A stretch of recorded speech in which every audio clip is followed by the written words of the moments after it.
What is going on, guys? Welcome in today's video on how to find the boutique and pawn shop in Shadow 1. So what you need to do is open your phone, and first I will show you the boutique. So where you need to go is next to the real estate office. That is over here. So you need to locate it on your phone. It is down here at this place. So once you are there, you will go to the shop, to the boutique, and you can enter. This boutique sells a variety of items. Once you have talked to Herbert, you can purchase some things like safes, wall-mounted shelves, watches, even champagne, and also gold bars and other stuff. Now, here is basically where you can buy all kind of stuff. But you can also go to the pawn shop, and that is over here at the Taco Ticklers.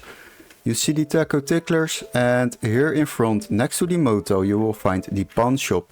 I will show it on the map. It is over here. So you can go to the pawn shop, and at the pawn shop you basically can sell everything you have. So talk to Mick. After that you would like to sell something, and this is very useful if you got stuff you want to get rid of, to make some space in your inventory or other places. So you can basically select the item, drag it into the box, and then Mick will offer you a price. He will make you an offer.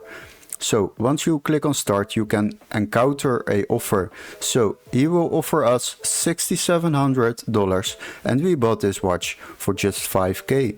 As you can see, we're making already profit, but we can even make a counter offer. So we will make a counter offer, and then we will see if he accepts it.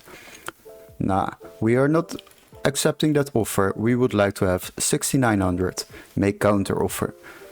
Yeah, accept. And now we made 1.9k profit on just a watch which we bought for 5k. And this is how you also can make a little bit extra money to invest in your own businesses. So this is how you find the boutique and the pawn shop in Shadow 1. Hopefully this video was helpful. Don't forget to like and subscribe, and we would love to see you in our next tutorial. Cheers, guys!